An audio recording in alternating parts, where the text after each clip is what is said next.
Hello, what's up? What's up? What's up? What's up? What's going on? What's good, everybody? We are on here for the June 20th, 2021 episode of the Boxing Source Radio Show. I am your host, the self proclaimed biggest Gennady Golovkin detractor on the planet. Yes, I said it on wax, and I don't care. All right, but that's it. That is who I am. All right, and thing about it is, we are deep into looks like the summer schedule, right? We had a lot of action that took place yesterday. We're going to be covering that as much as we can here in this particular podcast.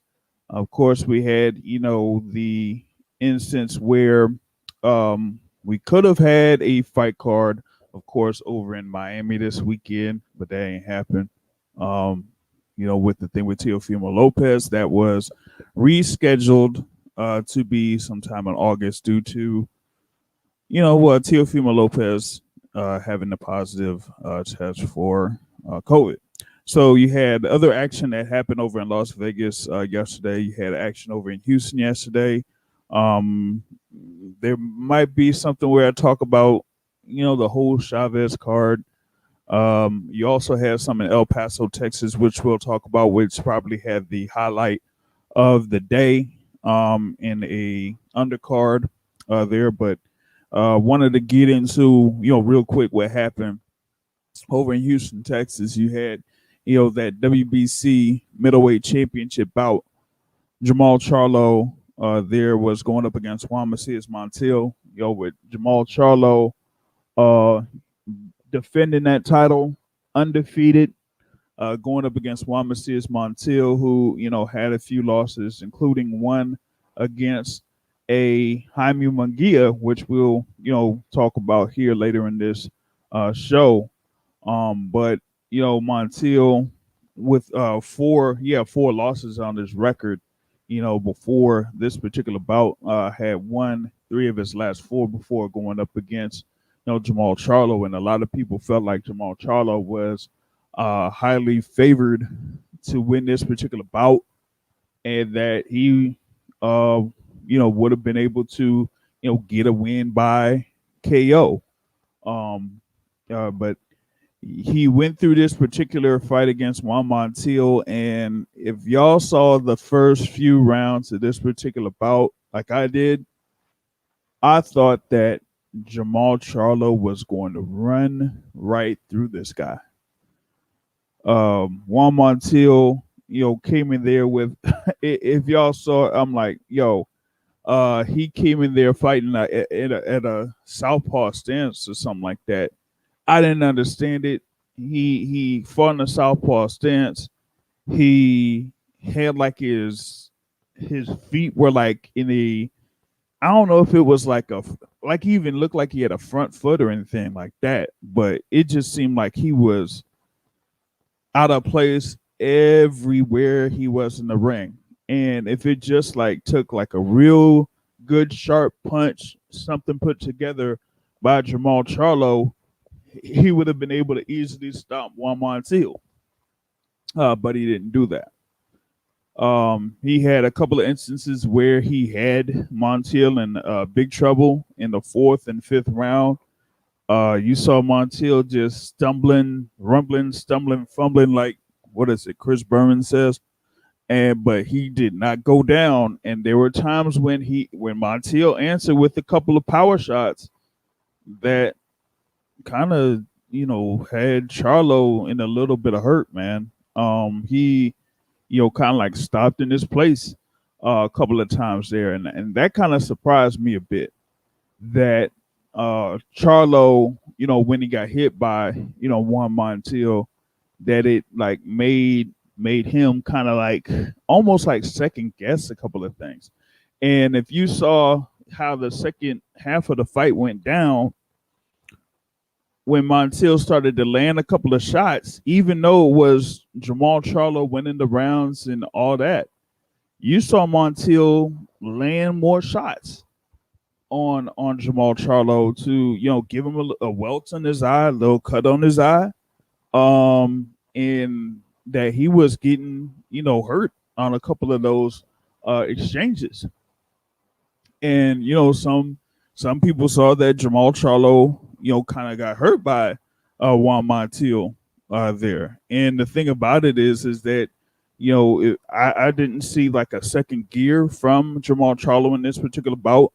Um, he just kind of like fought off his back foot for a majority of the time, and fighting off that back foot majority of the time, particularly in the second half, kind of like made it to where he was winning the fight, but it wasn't like people like saying that, oh, he's gonna wash this dude. And so it ended up going the full 12 rounds with Jermall Charlo getting the decision win, with one of those scores being 120-108, him winning all 12 rounds in one scorecard. But outside of that, it was still like a clear decision victory for Jermall Charlo for him to go 32-0 there and keep that WBC middleweight title. But we'll have more reaction onto this. I wanted to add columnists on here to have their take on what happened here with Jermall Charlo against Juan Montiel. This should be Brother Mike here on the scene. What's going on? What's going on, Jay? How you doing today, man? Doing all good, man. Doing all good. This that fight, man. I was like, I thought coming into this that Montiel was gonna get ran through. I mean, I saw like he had got sparked by Jaime Munguia, and they were saying like, oh, it was at like welterweight. I'm like, wait a minute, Jaime Munguia was at welterweight, and I checked, and I was like, yep, that was at 147 pounds when Montiel got knocked out in the second round by Jaime Munguia, and here he is at like 160 pounds, and he did get the win over James Kirkland last year, which was like, that was where everybody said like, yo, that should be Kirkland's last fight. But outside of that, like, this guy, you really don't see him as like somebody you should say is a a highly ranked contender in the middleweight division. So for Charlo going 12 against him, a good number of people were like getting on him for that. But hey, all I know is, that dude had a chin though, for real. He had a real chin. Yeah, definitely. And so, how long ago was that fight against Munguia? That was 4 years ago. The thing is, obviously, the guy has gotten better because he showed me a few things that looked very skillful. Like he looked a little at times foot weary or unbalanced, but Jermall Charlo did as well. He looked unbalanced, but he did a few things that allowed him to land those shots and puff up Jermall Charlo's eye, because he was doing like just little slick things, and you could tell, like, even though he doesn't have the tools per se to implement a high level game plan, like innate ability innate ability. He didn't have that, but he did have a few. Like, you could tell the dude's not a stupid fighter. He's a semi-smart fighter. Some things that I noticed about the fight, which are flaws toward Jermall Charlo. I could speak to Montiel, but no one cares. Jermall Charlo does not move his head. When he throws punches, he throw the 1, he throw the 2, he throw the 3. Might even throw the 4. Mm-hmm. His head's still in the same spot. His body go one direction. His body telling him to go this direction, but his head is in the same spot.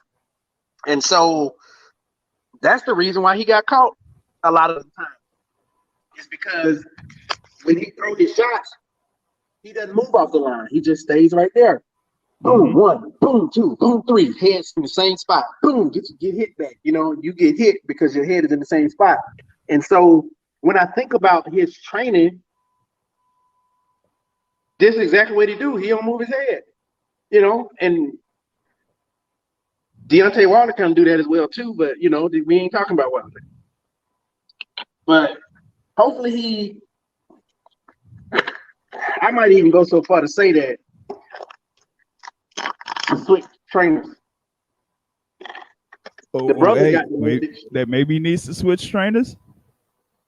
Yeah, his brother got the message, and I can't lie. Before this fight, I would have said that he was the better between the Charlos before this fight. Yep. Now this could be, you know, obviously we saw his win. We saw his win was not there, but he exerted himself in those few rounds trying to take what's his name out. That definitely could have been it. You know, also why his win. It could have been preparation around COVID as well. But didn't he have his first fight during COVID against the German dude? Against Sergey Derevianchenko. That was the pay-per-view. But that was during COVID, right? Yep. Yep. Yeah, I don't know. Something obviously wasn't hitting on all cylinders in terms of, you know, wins and stuff like that. But again, the reason why he got hit and stuff is because he don't move his head. His head stay in the same spot from when he throws to when he finishes throwing. He also, I thought he was the trainer who didn't do what he did, which is every shot he was throwing was trial shots, which is why NTL was able to sort of get used to it. And I mean, there were times where he did sort of like catch him or whatever. I'm eating dinner. But there were times where he did catch him, but and we all saw those times. But other than that, if you throw at the same speed, people gonna get used to it and understand it and move their head a little to the side, move their head, block it, you know, do whatever they need to do to not get damaged by it. Maybe this does him good because if he'd have went in here and just blew through this guy and would have obliterated him, people would be weary to fight him. I know Canelo gonna look at this. I mean, Canelo probably won't fight him, but I'm just saying, a person like Canelo, just, you know, like somebody who's at the top of the chain, will look at this and say, he does have flaws. He don't move his head. I could likely hurt him. And if he can't keep this up for 12 rounds, I could definitely win as long as I don't get hit by these big shots. I could win a match against him. But Canelo, on the other end, I could definitely hurt him. I could definitely hurt him to the body because he showed signs that those body shots were affecting him. Montiel, if I recall, showed signs of as well, but he kind of went away from it. I mean, I guess I don't blame him because the risk of getting hurt, and I mean, he was tired as well too. But yeah, man, I mean, I'm just saying this might have helped him in terms of getting fights, but he ain't It probably invincible. could have. It probably could have. The thing is like some people were bringing up the whole thing with Charlo like having that 9-month layoff after his win against Derevianchenko, and a good number of people were saying that his stock was going up because of that win over Derevianchenko, and that he could be put in a discussion as either the top middleweight or a discussion that he would be a top middleweight there in the division. And with this particular performance, it was like you said, he was more of either staying on the line, whether he was going forward or moving back, because there were times when he was trying to fight off his back foot, and allowing Juan Montiel to come in, where either Montiel wasn't throwing anything or he would just throw one shot at a time, but he didn't put enough shots together to seriously hurt Montiel over the course of those 12 rounds, or stay consistent with, like, like a jab. Like, for me, in his fight against Derevianchenko, it looked like he was throwing the jab in a much more efficient and much more confident pace. But here, it didn't seem like he was doing that, and I don't know, like, what happened as far as like him going off of that against somebody like Montiel, where you could have built off of going from the jab and then setting Montiel up to get caught with a lot of power shots, instead of trying to go all out or try to smother your work, because it seemed like in multiple occasions he smothered his work. You want me to tell you what he was thinking? What it was? Man, I threw the kitchen sink and everything at this guy, and I'm starting to get tired, and he's still coming. Is this dude gonna catch up, mess around, and catch me? He just wanted to get through the fight.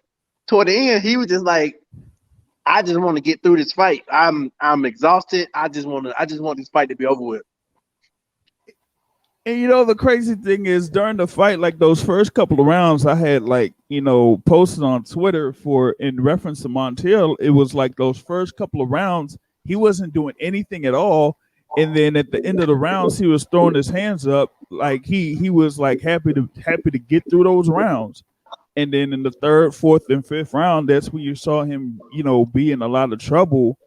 And he was still able to get through that with, whatever, Jermall Charlo was throwing. And after that, like you said, it might have been to the point where, Jermall Charlo had, thrown everything at Montiel and couldn't get him out of there. So he just, wanted to play it safe, like you said, like I said, box off his back foot, be more efficient or more economical in his punch output, to where it could get through 12 rounds. But at the same time, he got caught a couple of times, and those were some good power punches from Montiel. And Charlo ate those punches, and you kind of like saw like a little bit of tension from the crowd out there. Like, I mean, like, I thought he was gonna go through this guy, and now I see him getting hit, and he has a welt in his eye. Like, what's going on here? So I mean, I don't know. Maybe it does open him up for more bouts in the future, or bigger bouts in the future. But I mean, I don't know what's next for him. The thing with Golovkin, they're still set on him fighting in December. Like, he looks like he's chilling until December, to fight Ryota Murata. So that only leaves Andre, and Andre may end up fighting, either a Chris Eubank or somebody else. So who knows?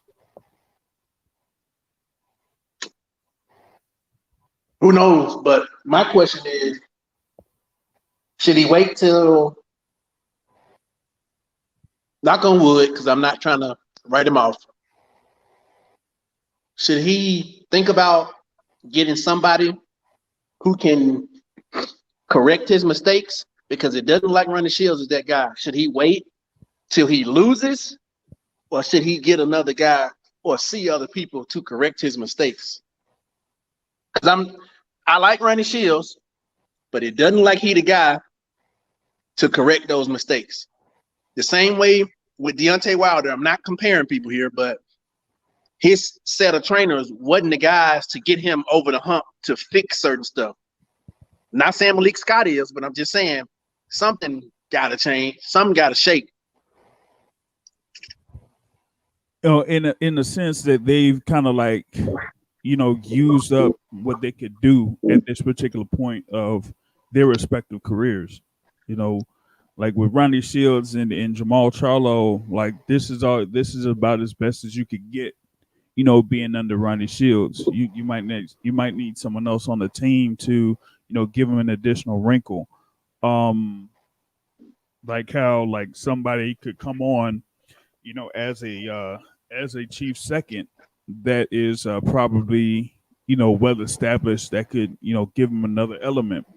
You know, like you said with Deontay Wilder, with him, you know, being a professional for over 12 years, like you could only go so far having JDs and you know, Mark Breland. So let's see if you could add another element to it and see if that could, you know, change how you are as far as like your development as a fighter. So maybe that may be the case here for Jermall Charlo, man, and him, you know, like I was saying, him in the middleweight division with those guys that are out there. Um, I mean, I'm not sure what's next. I did have a suggestion on who he could fight. That would be a really good fight, but it won't be in the cards. And that's, you know, Jaime Munguia, who, you know, had his fight over in El Paso where he stopped Camille Cesare Meta through like 6 rounds. And the thing with Munguia is somebody that is, you know, tall and throws like a lot of punches. Like he'll throw four, five, six punches at a time, you know, without question. And he's, you know, up there around that same, you know, that same dimension. And he's there at 24 years old. So, like, what would happen for Jermall Charlo if he goes up against somebody that has a high, you know, punch output like Jaime Munguia does? He just pressures you and pressures you and pressures you. He's not just somebody that just will come forward. He'll be throwing punches and bunches. And how would someone like Jermall Charlo deal with that if, you know, he doesn't have like a go to as far as like a counter punch or something where, like you said, he doesn't move off the line. He doesn't move his head. He doesn't move off the line, or he doesn't, you know, have a good counter game. So that's some of the few questions that do come up for Jermall Charlo there at the 160-pound division. And I didn't even mention him possibly going up to 168. I mean, you know, people mention, you know, Canelo, but Canelo's at 168 and he's going to be at 168 for a while. So if Charlo wants that challenge against Canelo, it's going to be at 168. I mean, that's some good questions. I'm gonna speak to your point, but I wanted to say one last thing. When I spoke whatever I said about running shields, the thought process I'm thinking of is getting better, and so you can keep your loyalty and relationships, but if the goal is to get better, and they actually go back and watch this tape, and they're like critically looking at, dang, I have a pattern of doing this, or I have developed a pattern, or I had a pattern in this fight. If Ronnie Shields ain't the guy to get you out of that pattern and train you to not hit your mitts and things that keep your head still, or to just, you know, start learning that, something need to shake, man, because, yeah. But Jaime Munguia, who looked a lot better than he normally does, maybe it was the fighter, but he looked pretty good yesterday. You know, I thought it was gonna be a more equal fight until Munguia, like, you know, landed whatever shot, but he tried to use his range. You know, he did a better job of that. He did a better job. I mean, he definitely bullied the guy, but he did a better job of doing what he should do, you know, using his assets. And maybe the dude didn't have the ability to take advantage of it. But how would that fight go? Definitely you got to give Munguia the edge in terms of endurance. At least with the showing that happened, the two showings yesterday, you got to give him the edge in endurance. Charlo can't be throwing that uppercut from round one. The same way he did with Julian Williams, where he landed it out of nowhere. Right. He has to. He got to disguise it, you know. Let him get comfortable throwing that shot. Let him get comfortable. Yeah, you might have to block a few, might take one, but do him how you did Julian Williams. Julian Williams started digging in. He started really super committing. Like I was rooting for Julian Williams. I'm like, yes, he landing them shots. He ain't got no power, but he landing them shots. And then Jamal Charlo letting him come in, letting him get more confident, leaning in, more confident. He was literally like putting everything he had into them shots, and they were affecting Charlo. But when you do that, you risk getting what come back. So he put everything he had into that shot. Bow, uppercut from nowhere. Yeah. Over with. And so Jamal Charlo's problem is that he tried to throw it from round one, and then he kept throwing. I mean, he landed it, don't get me wrong. But again, if you keep doing the same shot, the dude's going to get used to it. And so he looking to block it now. Had he, did his same mundane offense and then came and threw that shot, it would have probably been a lot more effective. I'm a sideline spectator. Let me just throw that out there. But, Mm-hmm. I can at least comment on things that I know worked for him in the past. True. Now I'm gonna see if I can add another guest in. Shout out from the Philly YSM Sports Media checking in. What's up? What's good, Jay? All good, man. All good, man. What you think about what Jermall did last night? What fans need to stop doing is judging fights by paper and box rank. See, what happens is when a fight's announced, they automatically go look at the guy's box rank and then judge it by who he's fought and wins and losses. But you and I both know if you didn't watch the fights, you don't know how the fights actually look. There's been some wide decisions on paper, and when you actually watch the fight, it could have went the other way. But because of the business of boxing, promotions, etc., they may favor one guy. So as soon as those type of fights are announced, and it's a guy that hasn't had much promotion or much hoopla, they automatically think that guy is a tomato can.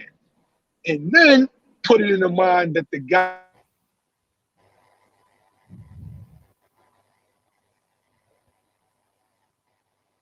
Oh, what you said? It was like in and out. the man, he has a beard. Yeah. Yeah, he does have a beard, man. Like I'm like, y'all see that he only got like, taken out by KO once in the four losses he had going into the fight. And we don't even understand the circumstances behind that loss. He could have just got caught with a shot. He could have been going through something at home. Could have been battling injury. Could have been a late replacement for that fight. You know what I'm saying? There's a bunch of different factors, but fans just look at box rec. Oh, he's a bum. Never seen him fight, but oh, he's a bum. Gotta stop doing that. That kid came to fight yesterday. Yeah, and the thing is, like going into it, I mean, he's from a fighting family, like his what is it, like his granddad, his uncle, all fighters. So that's pretty much been his life, basically. So yeah, he's had a couple of shortcomings, but still outside of that, he's been a tough out for everybody, and we had those string of wins there, and that whole thing with Centennial in 2019, that was a close fight too. I mean, that was a split draw, so where he could have ended up winning that fight. So his first loss, he was 16. Yeah. So the thing about it is, I'm like, it's not like he's somebody that that was like a real slouch or something like that. It was just that not a lot of people knew about him or knew about his background that much. So yeah, him going into this fight, man, and him having that type of beard, that was just really, impressive there. But the thing was, it was like those first couple of rounds, he just seemed so awkward. His foot positioning, how he was throwing things, and it was like, man, I didn't know if he was. I mean, to be honest, I didn't know if he was gonna make it through those first 3 or 4 rounds the way that he was looking. Because it seemed like he was very tentative. Like his approach was, kind of off and stuff like that. And he once he was able to get through those few rounds, that kind of like opened things up for him. As far as like him, being able to progress through the particular fight. And once Jermall Charlo kind of like used up his offense, then you kind of seen him be able to land a bit more, um, over the course of the fight. Where while I was watching it live, I thought that if Jermall Charlo had upped his offense, he probably would have had a better shot of getting Montiel out of there, but he just, wasn't able to do it. Seeing here if Terrell from Tampa is able to check in. Yo, what's going on there? What's going on there, Chef? Hey, what's going on, guys? Probably got a lot of background noise. I'm at an event right now, but just wanted to check in and listen to the broadcast.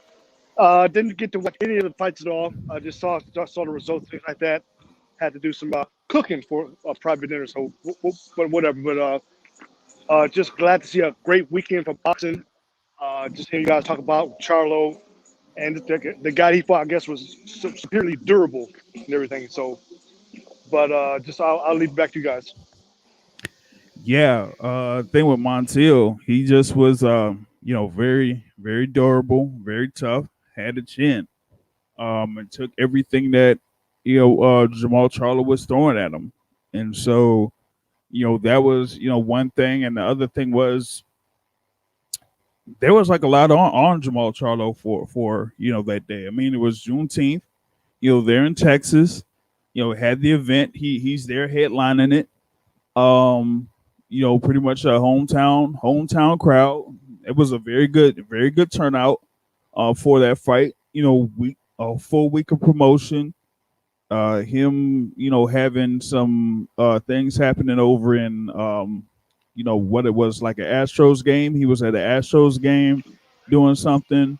They had a presentation with him and his brother, among other things. And so he was just going into there, having all of that stuff with him, and he wanted to see if he could put on a full show. And it looked like he was going to do that there in those first 3 or 4 rounds. But after, Montiel was able to get through that, it was more of like, okay, let me just see if I could go back to, boxing, using my movement, boxing off the back foot, and seeing if I could just get through and win on that. And that's basically what he was doing. He won every round on one scorecard and all but one on another scorecard. So uh, was a clear win for him. It was just that I think that going into it, a good number of people favored him to win by knockout. Even just real quick, jump in on that notion of last week, how Houston actually honored both Charlo brothers. That was so nice to see in boxing. And even like, let me say this, Crawford, we know he's from Oklahoma. He's pretty much cornered that small market and made that a big home out of himself. And now if we look at the Charlos, even Errol Spence with Dallas, things like that. These guys have a certain type of following that's dedicated to them, building a big network. Uh, but one thing I'm looking at is like, how do these guys translate into large pay-per-view stars? That's kind of the thought I'm getting at. And once again, in the post Mayweather era, that is, we don't have no one putting out those numbers. But it's just good to see these people, the Charlo brothers, Errol Spence, people like that. Even younger fighters like Stephen Fulton from Philadelphia, who have garnered attention in their city, in their region, things like that, into becoming bigger stars, stuff like that. Because just 10, 20 years ago, Bernard Hopkins had all of Philadelphia on lock, and even supporters from down the I-95 Beltway, things like that. Roy Jones Jr. He had Florida on lock, things like that.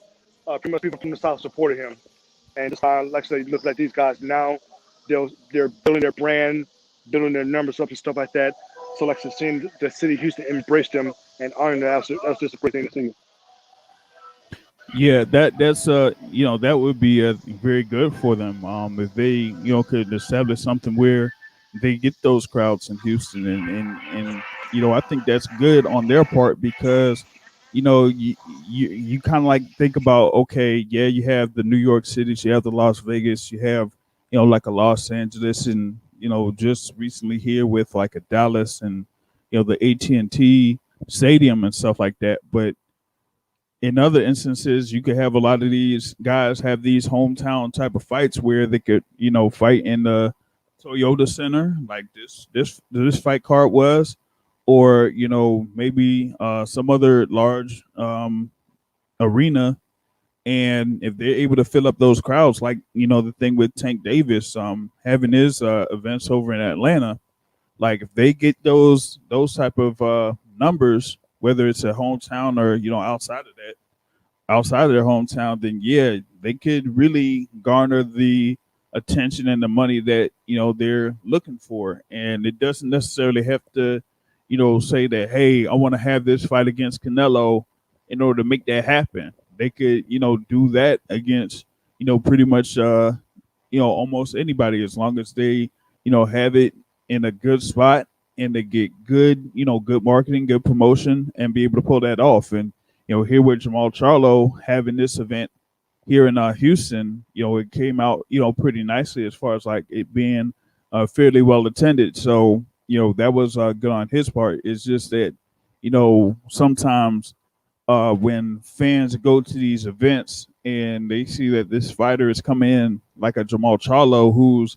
has that undefeated record, is a world champion, if they kind of like expect him to, be, head and shoulders above his opponent.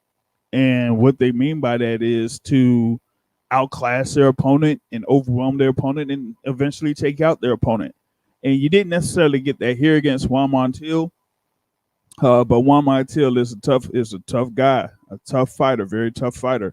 That only had one stoppage loss, and that was at 147 pounds to Jaime Munguia years ago. So ever since then, you kind of like see there with Jermall Charlo that there might be some things that he has to work on a little bit, but maybe he'll be a little bit more successful against other opponents. It's just that with the guys like a Montiel or Derevianchenko, those are very tough guys and tough outs for anybody there in the middleweight division. We have to see if he, like I said before, what's next out there for him. I mean, he could have had a fight against Chris Eubank Jr. That kind of fell through. We all know the story back and forth between Jermall Charlo and Demetrius Andrade. I mean, that, I don't know if that fight's gonna happen. But there has to be something where we kind of like see what could be next for Jermall Charlo. I did mention Jaime Munguia, who was very impressive against Camille Cesaro-Meta last night or yesterday over in Texas. Cesaro-Meta had his previous loss to Gennady Golovkin last year, but Munguia just looked like he put a lot of his shots together, throws a lot of combinations. It looks like he's very fluid in what he does. And, I've kind of said, like in the past with Munguia, is that he does need to work on his defense, but sometimes, not having that element kind of like makes for a good fight if you match him up with the right person. And I said, like, if there was any way that they could have Jaime Munguia and Jermall Charlo fight each other, that would be a fight. And the thing about it is that Jaime Munguia is the number one contender in the WBC. So they could go ahead and name Munguia the mandatory and see if they could try to, get some way to make that fight happen. But I just don't see, that happening anytime soon. I mean, I think Munguia has been there in the middleweight division for a good little while, and he hasn't, had that shot, for the WBC title. He was a WBO champion at 154 and moved up, and he hasn't had that shot at the WBO title yet. So I don't know what they're going to do here with Jaime Munguia. He has to have a world title shot coming up real soon, whether it's, at the end of this year or sometime next year. But, right now, I just think that there's a few good fights that could be made at 160 pounds that aren't being made. And that's kind of disappointing there, given that you really just have it straightforward as who those top guys in the middleweight division right now. And Munguia sits, I believe, at 37-0, right? Yep, he's around that. 37-0. which is crazy because I forget how young he is. Well, how the hell did he get 37-0 at this point? Already in his career. So that means He probably went the Canelo route. yeah, we know Mexican fighters typically start early and fight early and often. With that said, but just that record is just impressive. But I mean, but of course, I would definitely want to sit there and dissect it against the opponent level of opponent he's faced leading up to 37-0. But like you said, just it's crazy.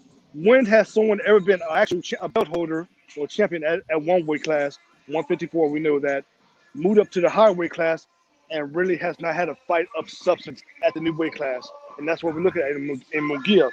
And to me, it looks like they're in a sense protecting him. Crawford did that. Well, Sorry, Terrell. I'm no, not bad. that's cool. I mean, put it like this: the fights that Crawford has had at 147, even though we know that the tier level is probably B level at best, but Munguia he's not doing anything to march towards a title shot. Not at all at 160. He's just fighting his fights, get him out of the way, taking care of business, things like that. So to me, that looks like they're in a sense matching him up carefully, and on top of that, in a sense protecting him. Protect my zip, protect my O. That's what they do these days. We know that. So like I said, he should be, you said, he's what, number one, right, for the WBA? WBC. He's ranked number one, WBC and WBO. And like I said, even despite that, there's no definitive march towards an actual title shot or even demanding a title shot to get in there with the champion, things like that. So it's kind of like a chess piece that the zone has out there with him, moving forward one step at a time, in a sense like a pawn and everything. So there's moving to the side, slow and careful moves. That's what they're doing with this kid. So we'll see. Because there's fights out there to be made. Even something like a Chris Eubank Jr. That'd be a great fight for them to make with that, just to test both those guys out to see where they're at. But as we see, one step at a time in the chessboard with him. I think it's kind of interesting that with Munguia, that even after his fight that he had, where he beat Cesar Meta, they weren't even really talking about him having a world title shot next. They were talking about him potentially fighting Gabe Rosado. And I'm like, wait a minute.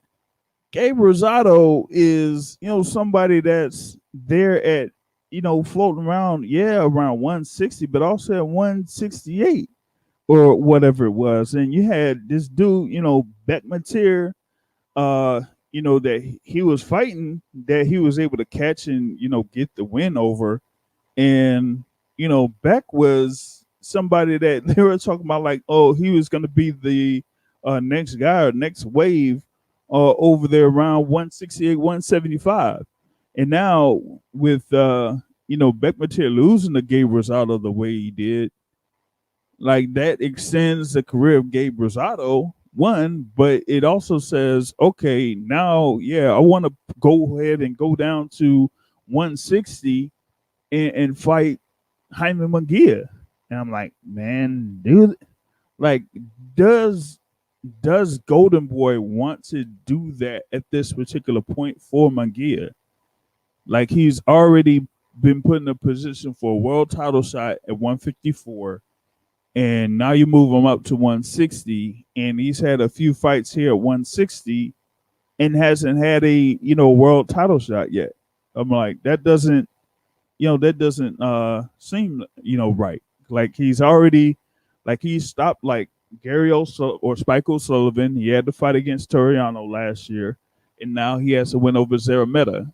And so now you're gonna say, okay, let's just have him go up against Gabe Rosado at this particular point of his career. I mean, I don't know if that's gonna be a good move for him. That would put him at around the same level that he was doing, instead of going up against the world title holder. You know what I mean? So either he would just be at the same spot that he's still in, or if he loses, that just it's a serious hit to his professional career if he loses to a Gabe Rosado, if they make that fight. That's great. That's a great point. And actually, we already know, despite Gabe Rosado getting so many bad decisions against him, Gabe Rosado could be the one to give him that first loss. So if they do, if they're once again, like I said, that's what I said. It's like in a sense of chess. They're just moving state moves, one move up, one ladder move to the side, or something like that. That's all that they're doing with him and making that suggestion to fight Gabe Rosado. But at the same time, we know Gabe Rosado got some fire in the tank, so they can make that if they want to. Once again, they're not moving him directly towards the title shot.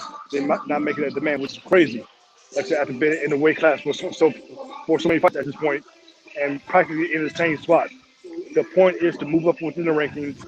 Once you get that number one spot, demand your title shot. But that's not been done. Once again, I think they're kind of in a sense made a mistake with him. Uh, looking for the right. It's almost like they're looking for the right opportunity or right fight. And obviously, Charlo is not the fight that they want to fight with Munguia. So it's in that sense, it's just bide your time, one small move at a time. That's what they're doing. Yeah, and I'm looking at the like the rankings that they have for the middleweight division. I mean, you got guys like you said around the top five. Usually, the top three, they have Charlo, Andre, Golovkin are pretty much around there in the top three. They got Murata there around like number five or something like that, and Munguia is around there around six or seven. So it's like, well, like who else are you gonna put them up there against? If you can't like get like somebody like a say like even like a Liam Williams, so to speak, who had his performance against Demetrius Andre earlier this year. Like I mean, at least you could match him up against Liam Williams, or as we mentioned, Chris Eubank. But going up against Gabe Rosado, that's like a trap. That's a trap fight for him if they try to make that. Especially coming off the momentum that Gabe Rosado has. So I mean, Rosado had his performance against Daniel Jacobs last year. And then going off that, he has this highlight knockout reel win over, Bekmatier, Melazuliev. And I'd say like it's going to be, yeah, I don't see why they would try to, have Munguia do that fight against Gabe Rosado. It just doesn't make sense. So what they would bank off of if they did make that fight is for Munguia to throw many shots and cut him, because the first sign of a cut, they'll stop the fight. I mean, that might happen there with Gabe Rosado, but Gabe Rosado would still fight if there was like 15 cuts on his face. I'm not speaking on his will. I'm saying in order to if he has any imperfection, a cut on his face, and they're past round 4, they would stop the fight. And then they would say Munguia won the fight on the cards and not risk, any other craziness happening. Man, that could happen. Yeah, that could happen. They could, move towards that. Because Munguia had that instance where either that or it'd be like a TKO. Because Munguia had the fight against Toriano Johnson, where Toriano Johnson like gave him a little bit of trouble for those first couple of rounds, but then got hit with the uppercut that really caused a big cut on him, and that just practically ended the fight there for Toriano Johnson to have Jaime Munguia get that win there for him there. So I mean, it'll be something to see what happens next for Munguia, especially when he's on the verge of like being right there to fight a world champion, and they're not, making that push for him to, go ahead and get that. You also had like more action over in Las Vegas, and I don't know why this wasn't the co-feature bout, but it should have been a co-feature bout. Therefore, we had Isaac Dogbe against Adam Lopez, and that was a good little scrap. There at featherweight, and Isaac Dogbe, that was a very impressive win for him there. He was former champion in the lower weight class. There was at super featherweight there, and actually, I mean, went up to super featherweight at one particular time, but he was also there at I mean, not super featherweight, super bantamweight. And he had those fights against Navarrete, and people. It almost seemed like people kind of like said who like they didn't know what else he could do at this particular juncture, but he decided, what, I'm gonna go up to featherweight, and he had like a one fight at featherweight last year, and then going up against Adam Lopez here last night, had like a great start against Adam Lopez in those first few rounds, but he definitely had to weather the storm there in that back half of the fight, because he was getting tagged a lot there, and it seemed like there was a few instances where he wasn't in some good trouble, but he never, never went down to the canvas, got through, those particular rounds, and ended up, getting 6 rounds on one card and 7 rounds on another card to get a majority decision win. And so it's the return of Neho as he gets that win there over Adam Lopez, and now we'll see, what could happen here with him at 126 pounds. Oh, by the way, like for this time period that he's been, working, he's been over in the DC area, man. Like, I don't know if y'all may have noticed, or for those that are familiar with like Headbangers Gym and all of that, you're seeing like Patrice Harris, Booby Harris, there. He's had like other coaches there from Headbangers Gym that people are familiar with that were there in this corner last night. So he's been working over here in the DC area, preparing for his fights. And actually, it says here that it's reported that he's actually residing over in the Tampa Bay area. I have to look into that, but he's back on the scene there at 126 pounds. He's had some work against Kobe Abridi over here in this area too, as far as like sparring is concerned. So he's been putting in a lot of work here, getting himself ready at featherweight. But you kind of see that he still has those tendencies where he gets hit a lot, and he has to work on that if he wants to stay competitive in the featherweight division there. So that's the thing there I got with him. And of course you had Naoya Inoue get his win over Michael Dasmarinas, with the body shot, knocked him down with a body shot in the second round, and went back to it in the third round to stop him, get a third round KO for him to keep his bantamweight titles. And now it seems like he's there around that top fighters, not only in the bantamweight division but pound for pound. But we don't know what else Das Marinas is going to do here for the rest of his pro career. But we had a previous person state the case that Naoya Inoue is #1 pound for pound for what he's done against his opponents and what his opponents have done after they fought Inoue. So that's kind of interesting there. But I don't know what y'all thought about those fights that were on ESPN. If you took anything from those fights. So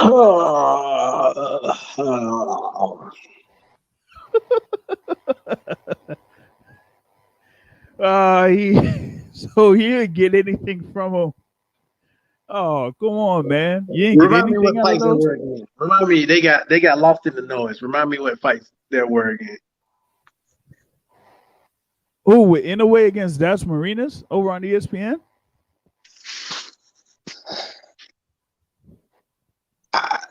They say if you didn't got nothing good to say, don't say nothing at all. So I didn't get a lot. That's all I'm gonna say.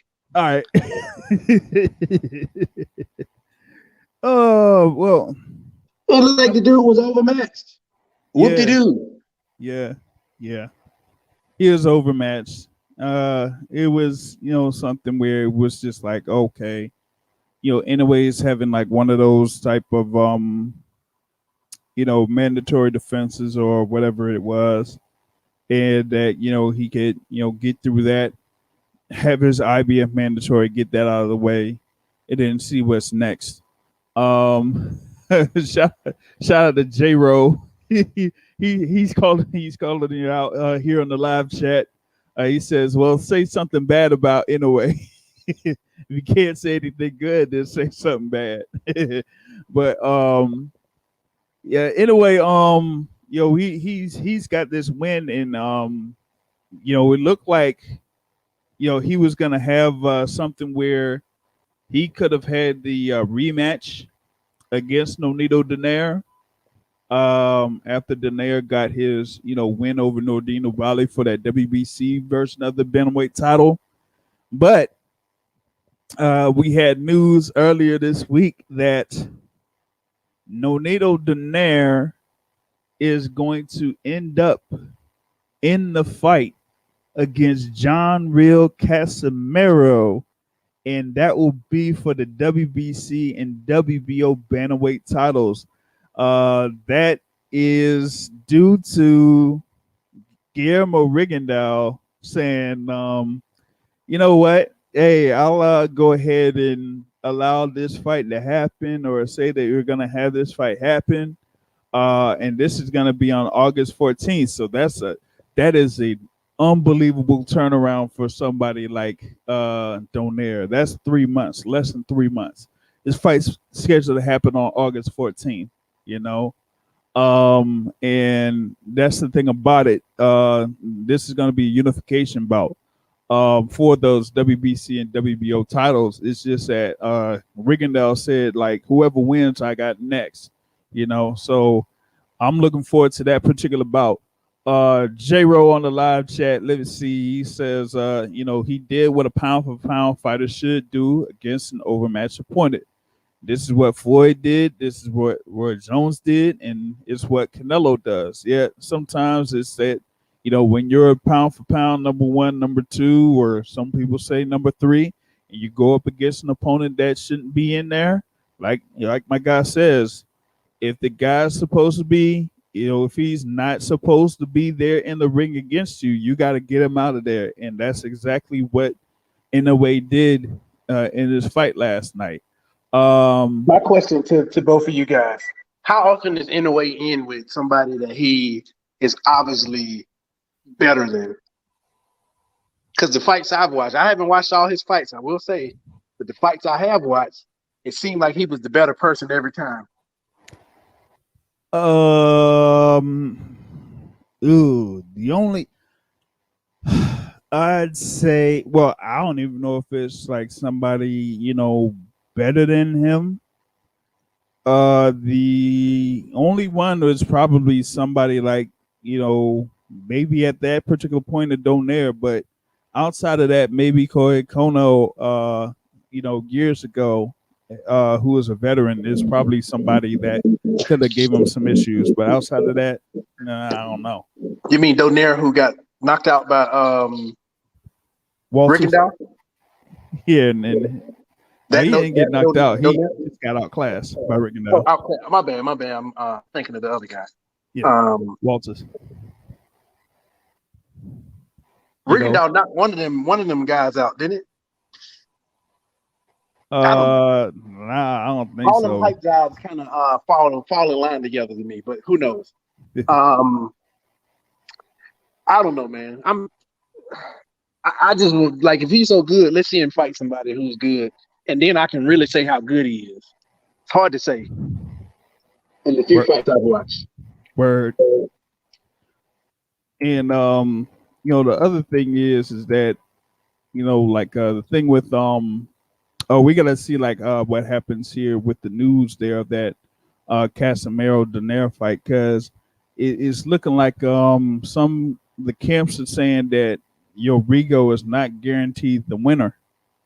Um, and that and that could be the case because I mean, depending on who wins, like they could just go ahead and just try to have that undisputed fight. And that's the thing that Donaire was talking about after his win over Ubali with that WBC belt. Like if he was, gonna go up against Inoue first, then he was gonna say next is undisputed. But now he's putting himself in that position to fight Casemiro, who in a way he like it was last year before the whole thing with the pandemic. Casemiro was scheduled to fight Naoya Inoue in Vegas. I think it was last April was when they were scheduling it, but the whole thing with the pandemic kind of like scratched that whole bout. And in a sense, in another a question that has been risen up in the live chat here, who should Inoue fight?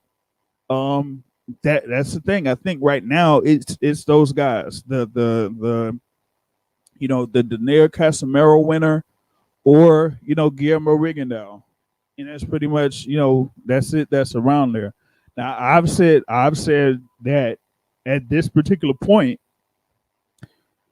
that that Inoue at bantamweight, that's his limit.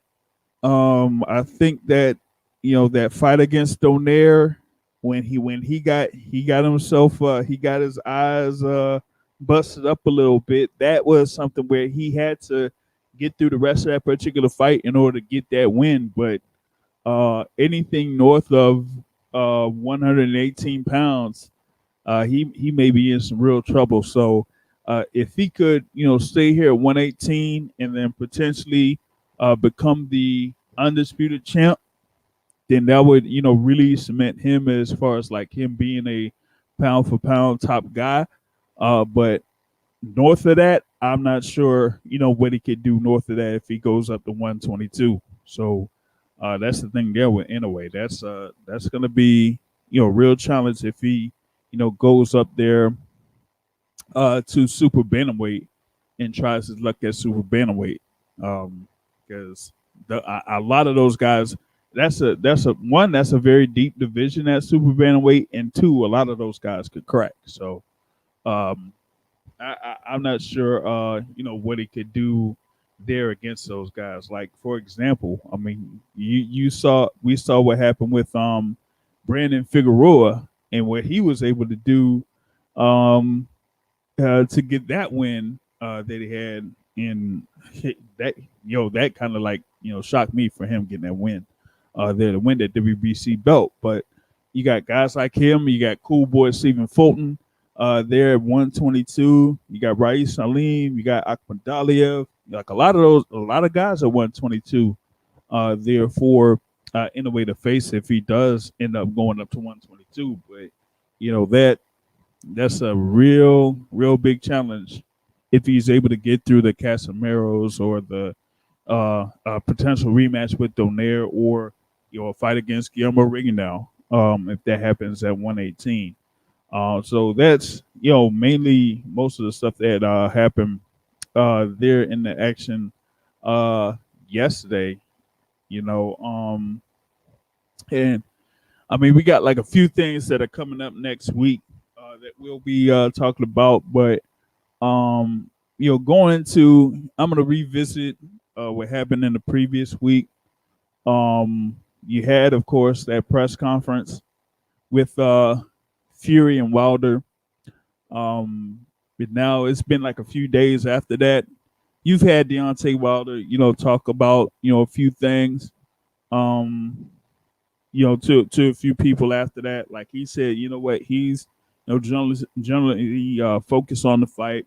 He really says that there's nothing to really talk about in the press conference. That's like the only press conference that's going to happen in the lead into this fight. That's going to be within 6-7 weeks or so over in Las Vegas. So it's going to be pretty much just Tyson Fury, I guess, building whatever is there to build for this upcoming fight, which I don't think there really is much to build off of. It's a third fight. It's two guys that are there for the WBC heavyweight title and the Leno heavyweight title. We've seen what's happened in the first two bouts, and we know what's on the line for both fighters. You know, for Fury, you know, keeping his unbeaten record, keeping a WBC title, and it would be his first defense of a heavyweight title that he's had since he didn't defend the titles that he won over Vladimir Klitschko. So this would be his first official defense of a world title. And for Deontay Wilder, it's going to be, is he going to be able to rebound from the loss that he had last year and get the WBC title back and see if having his time with Malik Scott, if that was something that was a good investment for him. As Mike was mentioning earlier, it's something where you have time with trainers like with JD's or with Mark Breland, and there's only so much that you could do with those trainers. So if you're not able to do what you could do with those trainers, you want to see if you could change things up, and that's pretty much what Deontay Wilder's doing. And I think people kind of forgot that Tyson Fury changed trainers before their second fight. He had Stewart there, Javon Sugar Hill Stewart, and we saw what that meant as far as like him, adjusting what he was going to do, bulk himself up or gaining weight, fighting off his front foot, making or forcing Wilder to fight off his back foot, leaning on him, wearing down on him, eventually getting him tired, and then taking him to deep waters there. So now with Malik Scott, you're going to see what he learned some glove play too. Deontay Wilder. He learned some glove play too. Doesn't everybody? Okay. So now with Malik Scott, they're in Wilder's corner, and I think that they're gonna actually. I've heard that he may have somebody else as a chief second, so that is something that remains to be seen. If that's actually happened as of yet, but we'll see if that gives something positive for Wilder. But like I've said before, I think it's for Wilder is how is he going to deal with someone that has the dimensions that Tyson Fury has and the overall abilities that Tyson Fury has going into this particular fight. For me, it's more of like how he's going to be able to defend off his back foot, if he's able to defend a jab, if he's able to move around, move his head, and that type of thing. So we'll see what that means for it. But as far as like how Wilder handled the press conference, that was just his decision. He talked with Christina Poncher and just said that, hey, I declined to answer questions here during the press conference, and Poncher was like, okay, cool and whatnot. So him doing the whole headphones thing, that was just him just making that decision that there was nothing else for him to say. Just go ahead, get focused, get his mind clear, and say, hey, July 24th is the bout, and it's all on the line for that particular night.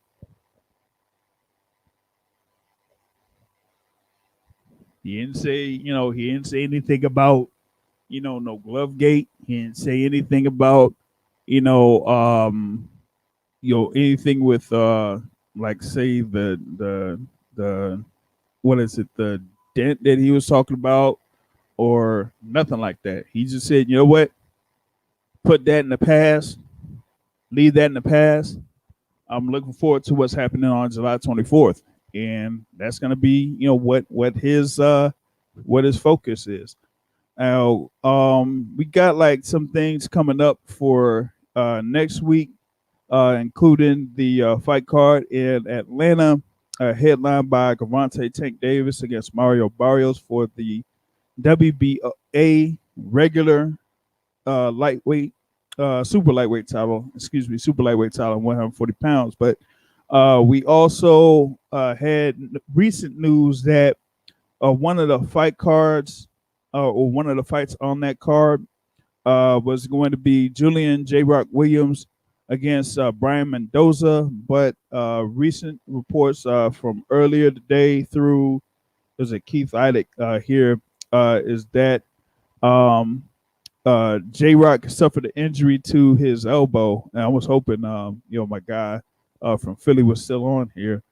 He suffered an injury to his elbow while training there. So he is out against his fight against Brian Mendoza. That was going to be part of that card. So that is, yeah, that's not in there. And it was going to be interesting too, because it was going to be Julian Williams' first fight without Stephen Breadman Edwards, the trainer there that was longtime trainer for Julian Williams. And he, was going to be there with Sugar Hill Stewart. So he had been out in Vegas actually training with Sugar Hill Stewart, but then had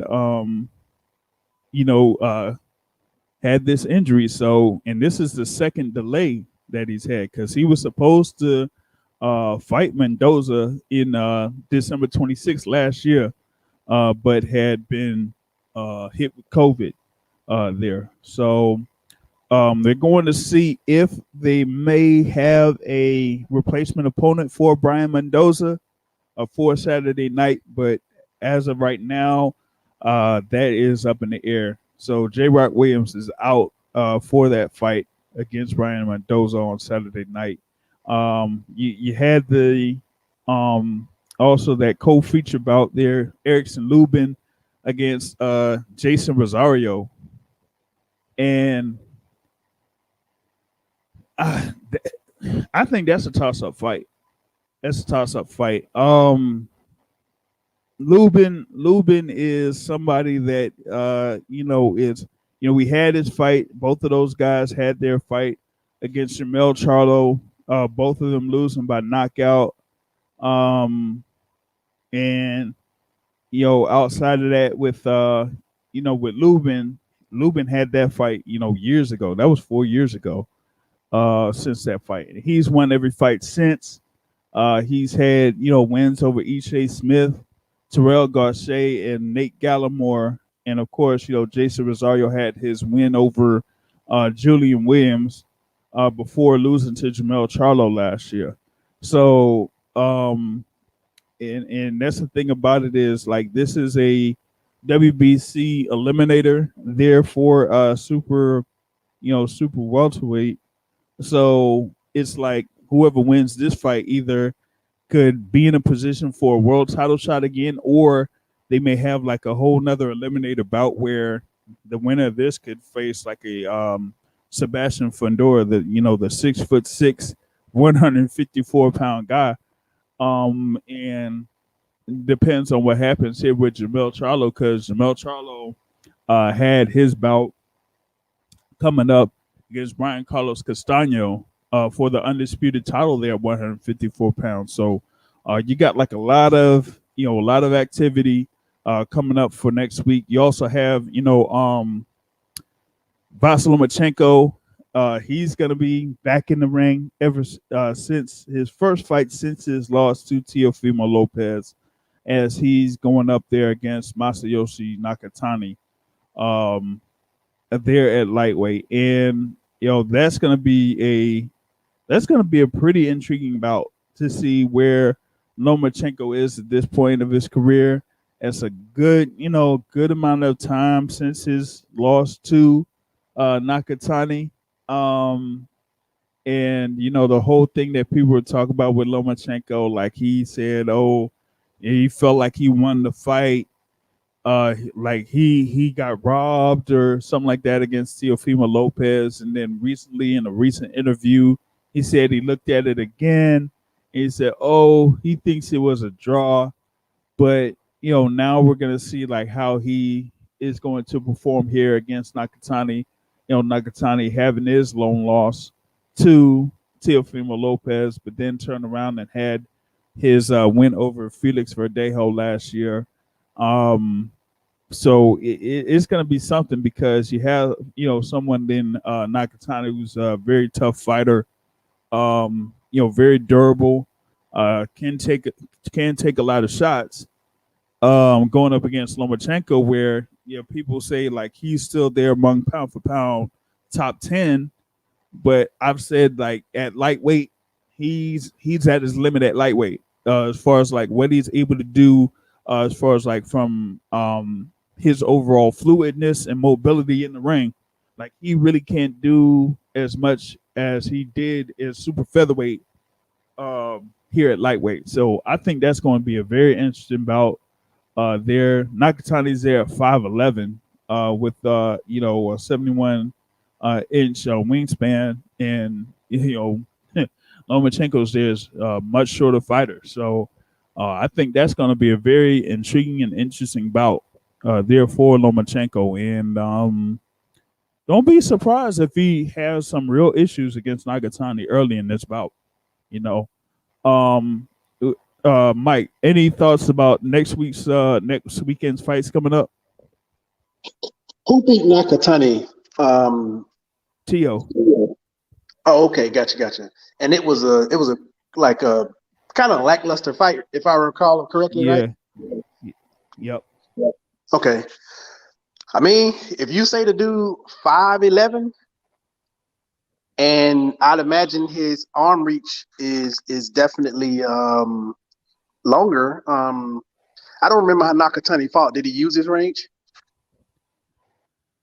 Well, he did to a certain extent against Tio. And Tio was just getting through that a little bit and having a few adjustments to get through that fight before we had his thing against Richard Comey, and we saw what he did against Comey.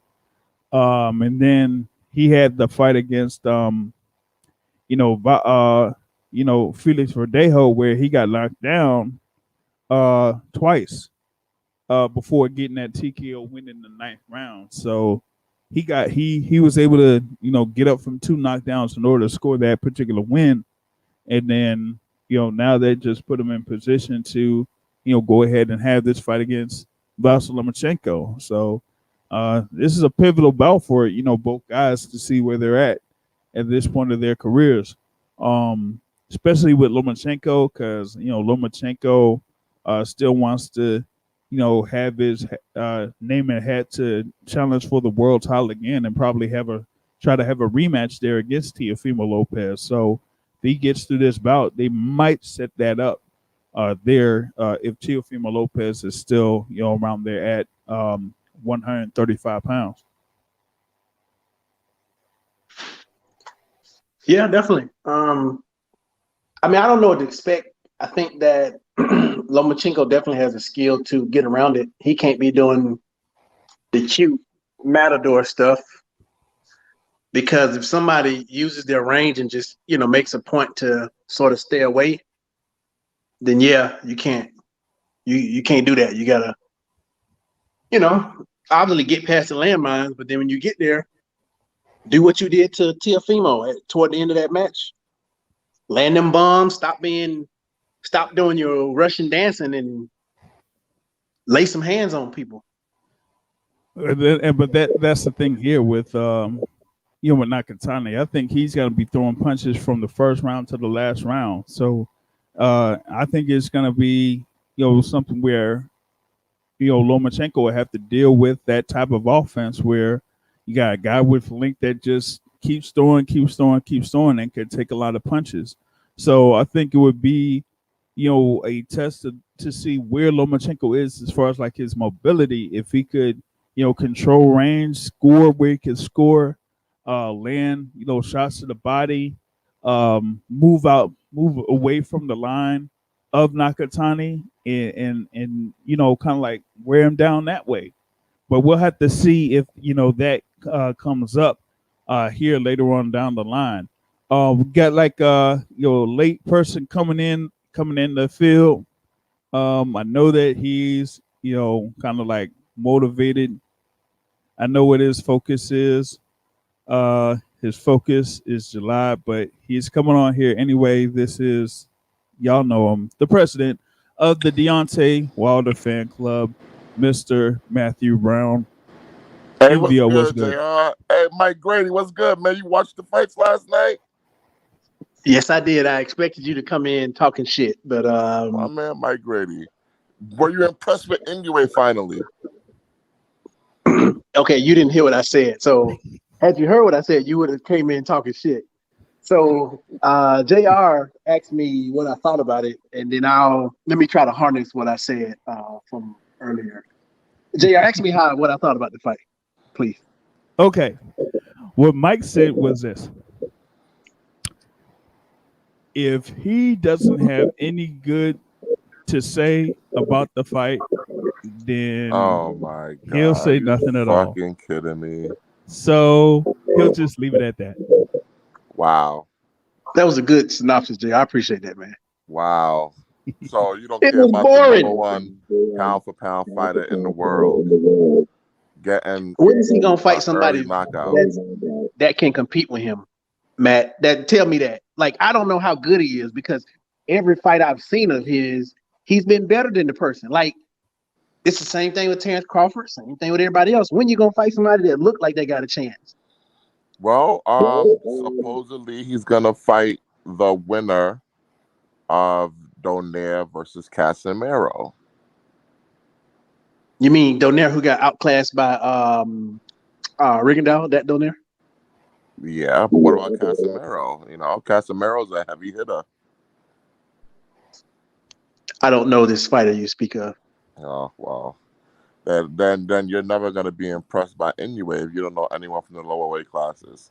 So a lot of people's opinion. But hold on though, hold on. Is this the same Matthew Brown that said that anybody under 147 pounds he doesn't really care about? Hey, listen, I don't care, but I still watch. Come on, man. I still watch. What else was I gonna watch at 12:30 at midnight? I know what you could have watched there yesterday, but I'm not. I don't know if I'm gonna touch that quite Hey, yet. what's up with Top Rank starting? Yo, fucking after midnight.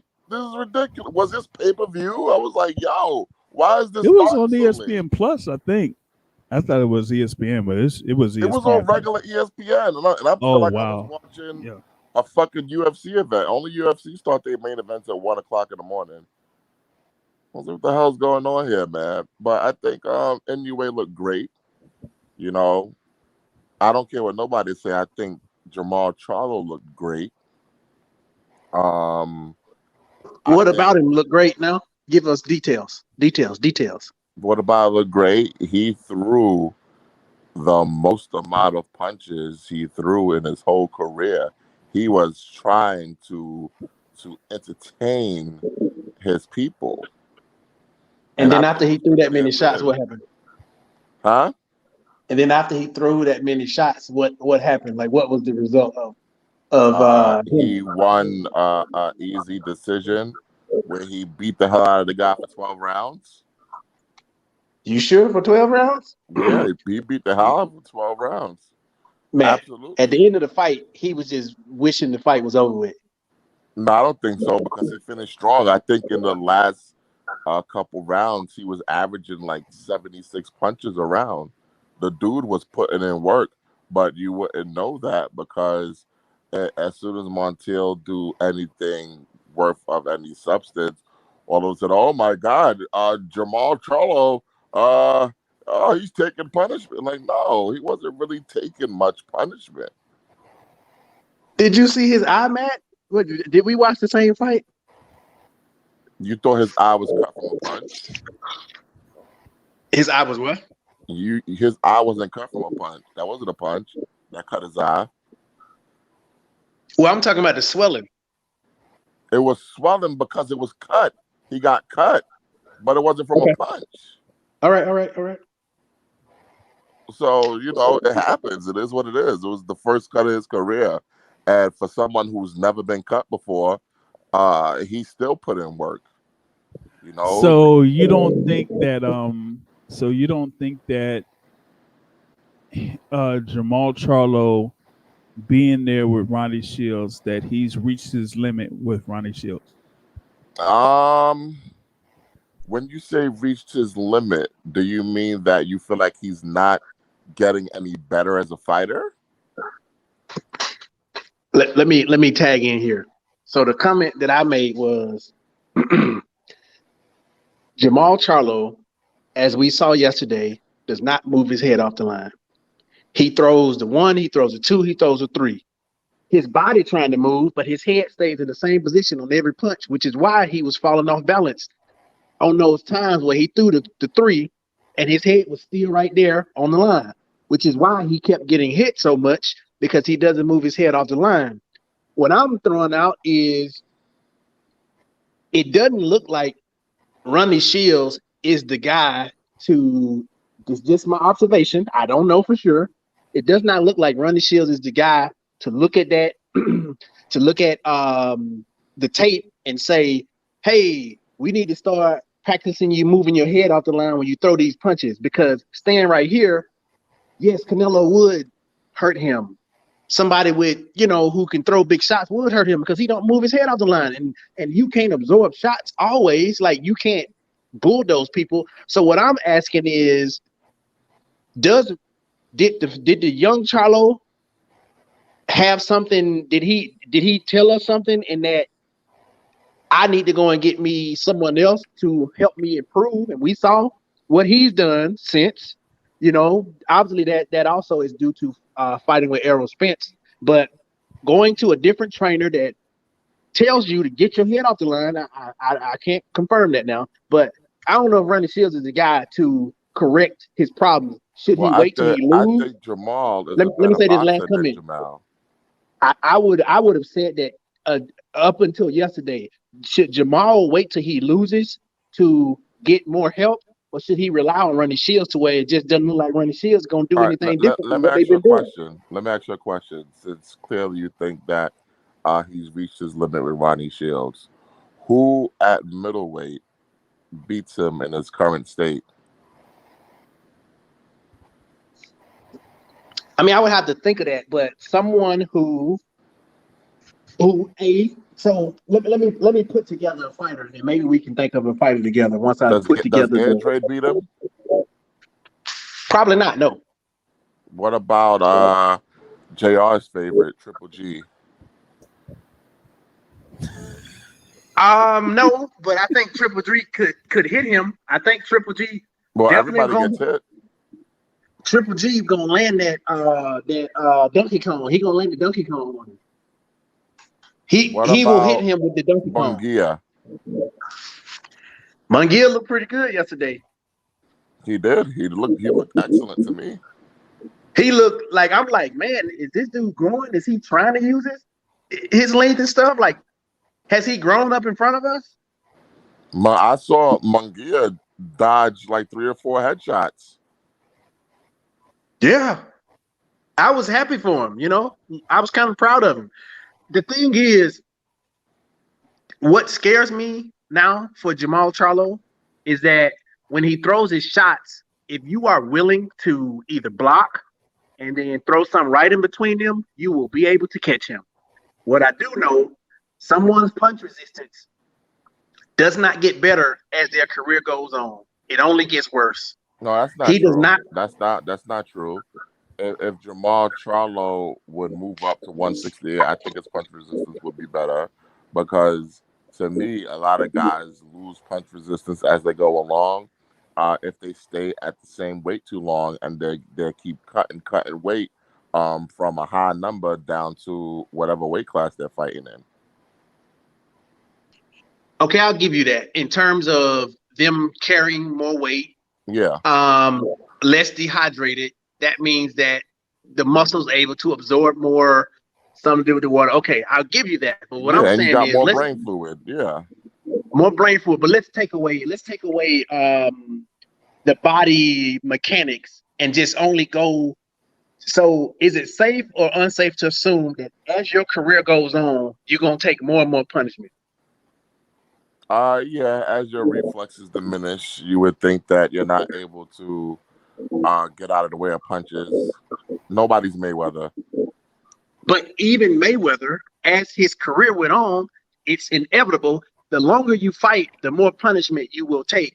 I'm not qualifying to say you're gonna take a lot of punishment or you're gonna take a less punishment. All I'm saying is from when you start, as the time goes on, as time increases, punishment increases. Well, yeah, I guess cumulative. Cumulative, thank you. That's what I meant. Cumulative punishment increases. Yeah. So if that is the case, everyone, as cumulative punches increases for whatever their body type and resistance, punch resistance or whatever, their resistance to punch trauma is going to decrease. So all I'm saying is taking away, like, I definitely understand what you said, and that's a great point, the point you made. But all I'm saying is taking that away and the body mechanics and all that stuff. As the fight goes on, everyone's punch resistance is going to weaken, which is happening to Deontay Wilder, which happened to Joshua, which happened to Ruiz, which happens to everyone. Happened to Mayweather.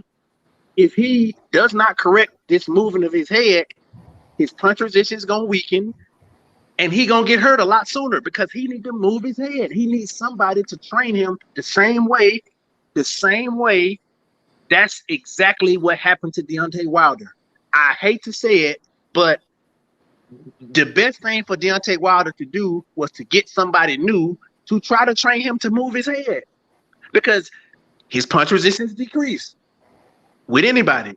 Jermall Charlo, should he wait till he lose or wait till he have a fight where he gotta test it, or do you think Ronnie Shields has the ability? I'm not coming at Ronnie Shields, but all I'm saying is, do you think their current team has the ability to go look at the tape and say, son, we got to practice this and we got to train this. We got to train this prevent defense. We got to train this 2-minute offense. Do you think he has the ability to train when he throw the 1, 2, 3 to move his head off the line every time he throw a punch?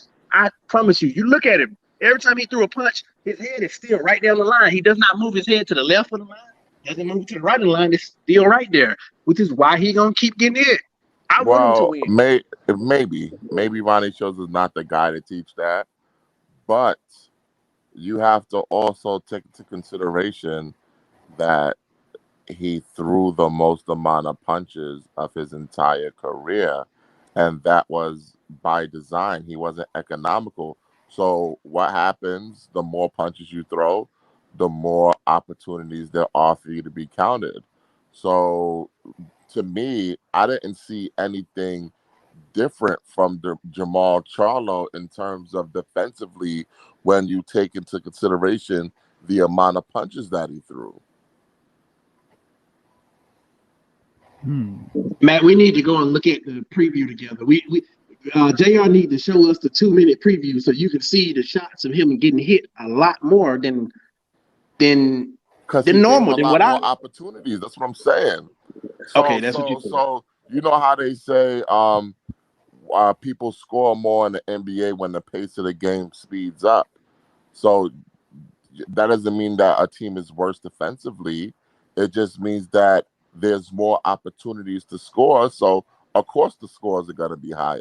It doesn't mean that a team is not great defensively. So what Jermall Charlo did was quicken the pace of the fight, so there were more opportunities for him to get hit. But it's not like the dude punch percentages was crazy. He still landed under 30% of his punches. So and not only that, Jermall threw like 300 more punches than the dude did. To me, it was just like 700 something. Yeah. I gotta pull it. To me, it was just Jermall getting his Golden State Warriors on and just running up the score, just throwing shots out there, which is fine. He wanted to. What's wrong with being entertaining?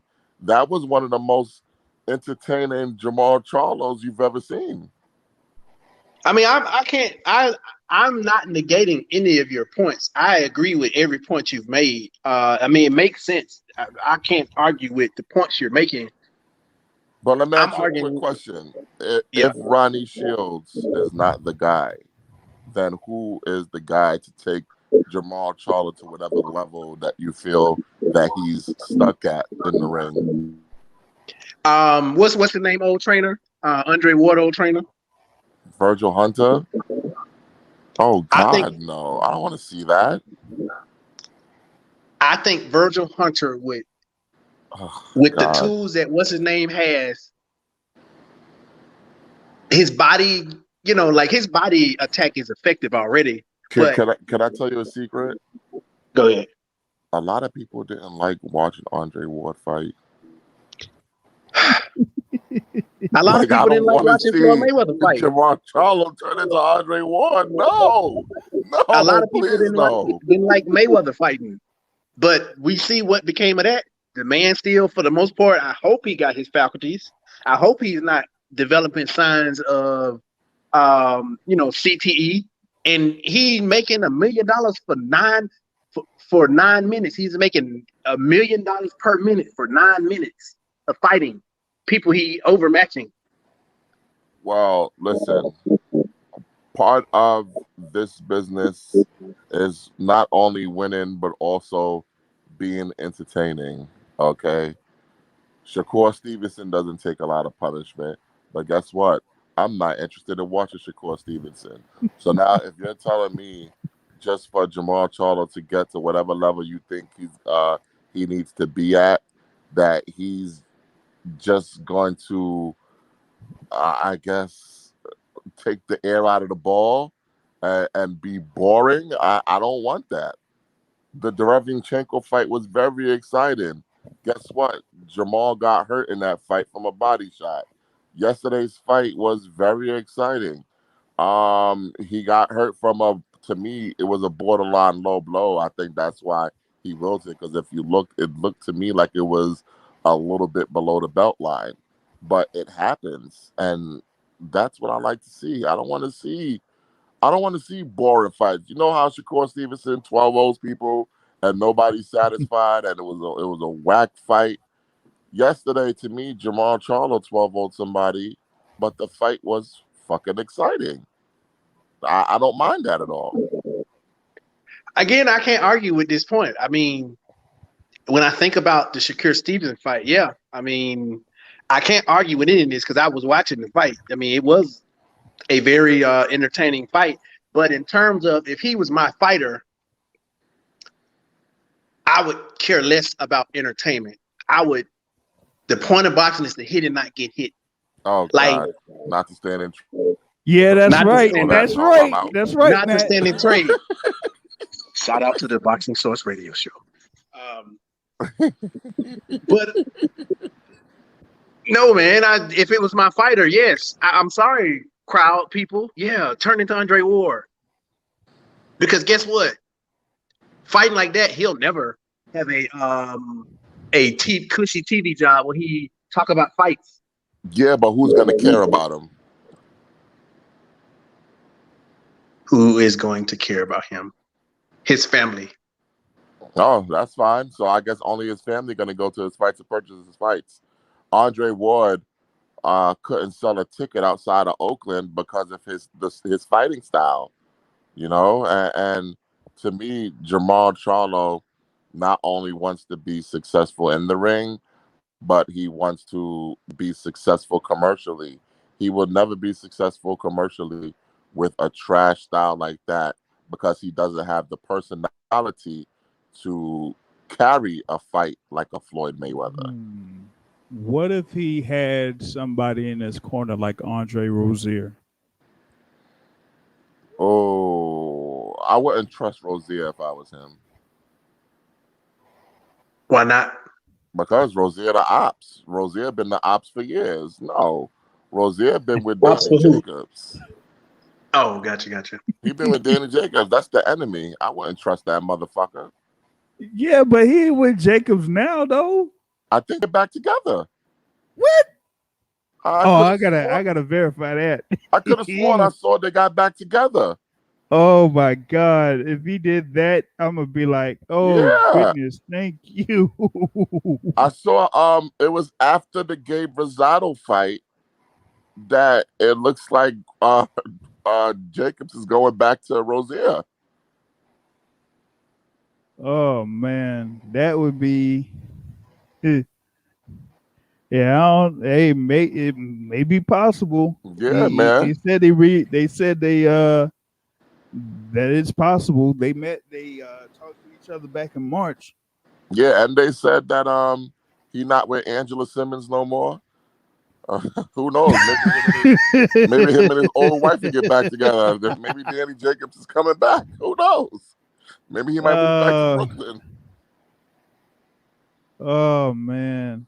Hey, well they said I guess they had to let, bygones be bygones and Yeah, try to make up and yeah, he everything. gotta let bygones be bygones because he was getting his ass kicked by Gabe Rosado. Yeah, yeah. Yep. Like, no Like it's, offense to Gabe Rosado, excellent win yesterday, but he's a fucking bum.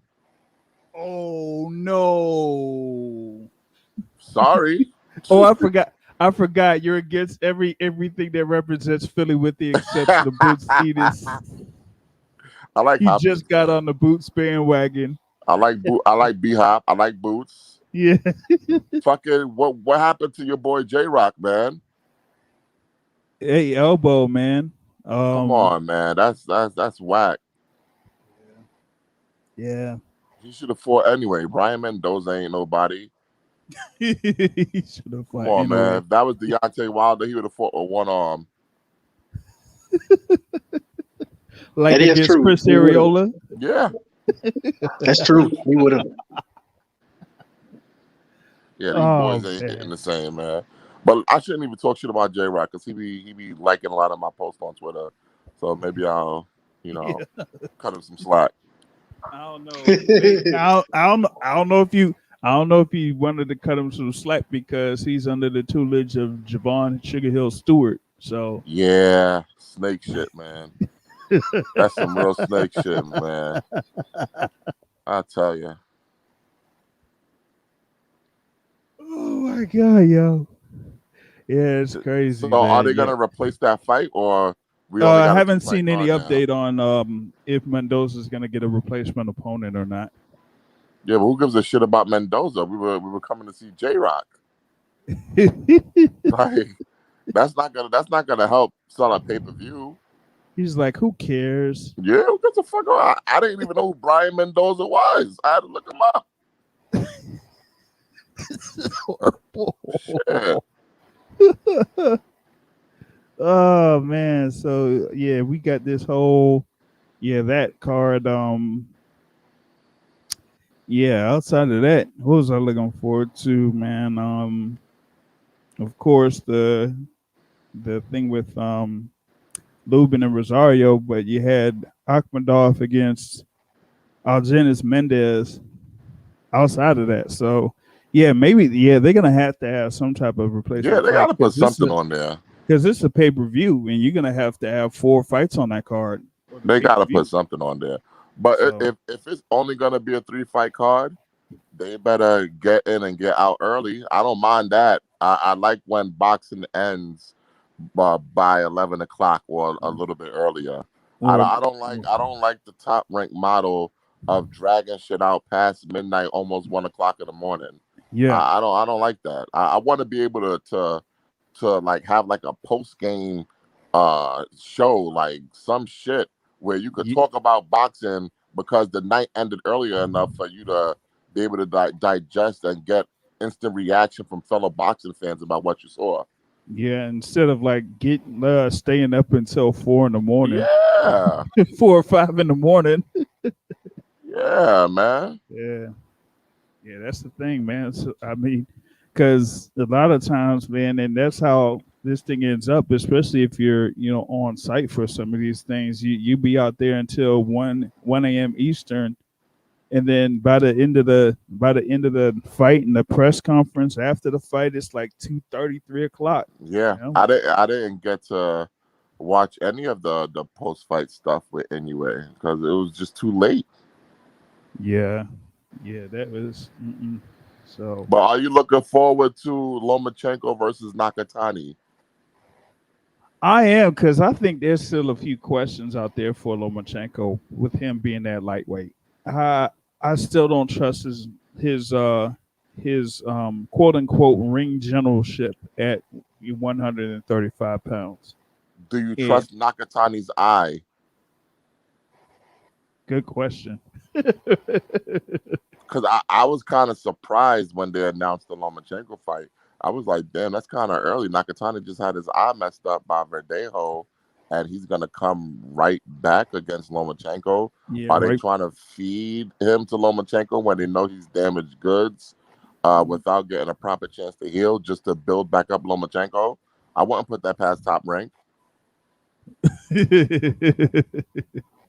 Yeah, they could try to pull something like that off. But with Nagatani's length and height, man, as long as he still has that offense that where he doesn't stop throwing punches, I'd like to see if Lomachenko gets tagged a couple of times, how that would how he would be able to respond to that. I've not been really much of a fan of him at lightweight, and so a lot of these guys can crack at lightweight. So it's like, hey, unless if he, tries to do things where he could strategically score shots against Nakatani, then yeah, I think Nakatani could try to overwhelm him or something like that. I'd But love to see that. I would love to see Lomachenko under real pressure, like in a real firefight, because you just haven't seen it throughout his career. When Tiafimo hit him with an onslaught, he damn near got stopped. yep. So it's like I want to see how Lomachenko reacts under real pressure. None of this calculating and downloading information bullshit. Let's get this fight going. It better be a good fight. Yeah, because I really don't see much there outside of this particular bout, man. That it this it looks like this is it. You know, I didn't see much as far as like anything in reference to a co-feature or nothing like that, man. So this is pretty much it for that particular fight card, man. And I was like, yeah, if it's just that fight, then that's the only thing I be looking forward to. But you got that on that side, and then the Davis Barrios pay per view, over in Atlanta. So I'm looking forward to see how that turns out. And like you're saying, man, you're like, Barrios is there at like what 5'11", Yeah, at 140 pounds. I it's a mean, big yeah, motherfucker. I'm telling Davis, y'all. Davis. They say, I mean, Davis can crack. He got 20. What is it? All but one of his fights ended in a knockout, but going up against a much bigger guy. All he got to do is just make 140 pounds Friday on Friday, and then balloon to whatever he wants. So on Yeah, fight night, and what's gonna happen if Barrios can take Davis's shot? Davis is gonna be in a lot of trouble because Barrios is a very busy fighter. yep, yep. That's the thing about it is he's a very busy fighter. And he's one that could start early too. So that's the thing about Tank. Is he going to be able to work on trying to get around that opening onslaught from Barrios and try to work or break down Barrios later on down the line? Because I don't think trying to zero in on one punch is going to work against Barrios like that. Yeah, I Like don't think so either. you know, Because Barrios has shown no signs of not being able to take punishment. yep. So yeah, that's gonna be intriguing how that goes. And I mean, like you were saying, with other guys, like it took like 12 rounds for you know um Davis to put out Gamboa, and that kind of was something that people didn't necessarily expect. But I mean, it happened regardless. But we'll see here. With Tank because they're building them up to be the next guy, to be the next pay-per-view, star, and so they're building them up and building them up and putting them in position for these fights that could be all action, where it could be ending in a knockout and that type of thing. So we'll see how that ends up for them, man. Yeah, I can't wait. This is gonna be a good one. Yeah. So with that being said, man, that's mostly everything. I I know that they had a particular press conference for that undisputed 154. With Jermall, Charlo there and Brian Castano. I don't But think Castano showed up. He had plane ticket issues. oh yeah, he wasn't able to. Yeah, he wasn't able to make that. But I don't care anything about what Jermall Charlo got to say anyway. I'm good. yeah, because I heard something that he said after that press conference, and I was like, bruh, like, be a professional or not, you shouldn't be saying that on camera, man. Oh, Mr. What do you I got say? shooters. Oh, Yeah, yeah. Yeah, he got shooters, but he's not allowed to fight in Houston. Yeah, but it's funny because when he was going at Tank and when he was going at AB, he was ready for the smoke, ready to fight. But Deontay Wilder said he need the shit slapped out of him. Now all of a sudden he got shooters. So he's just one of those loud as a motorbike, but wouldn't bust a grape in a fruit fight kind of dudes. Because why all of a yeah, if sudden he's they bigger got than you, he'll shooters? fight you. What? If he's bigger than you or the same So size, what? So then don't talk shit. Be accountable for what you say then.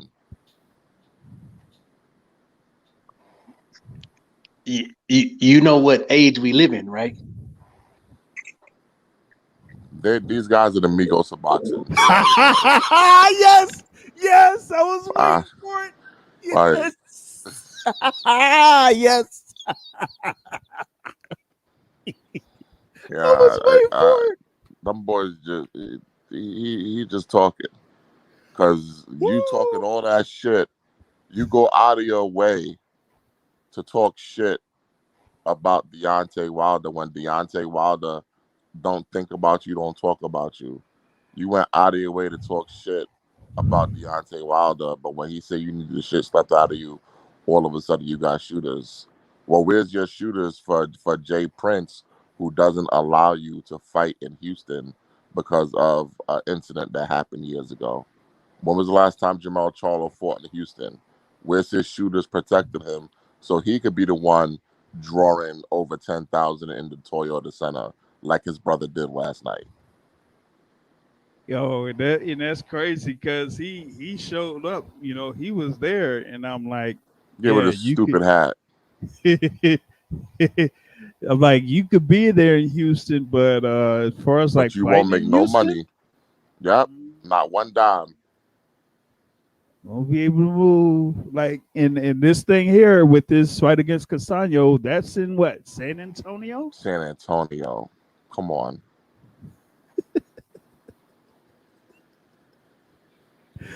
Can't have it in Houston, but it's in San Antonio. Oh my goodness, man.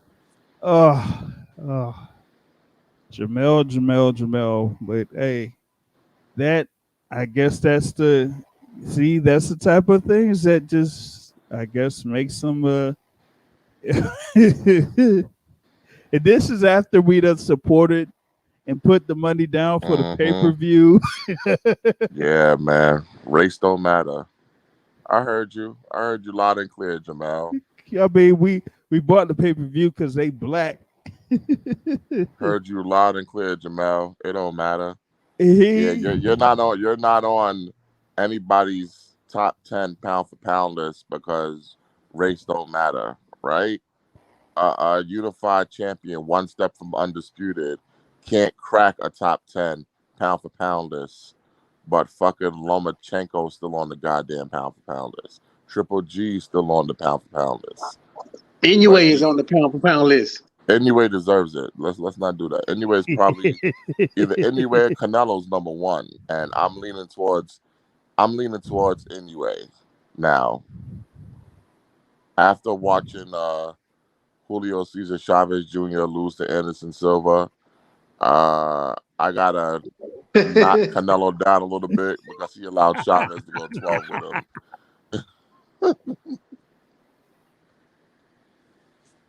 Oh man, when I saw that, I was laughing for like 50 minutes. I couldn't believe it.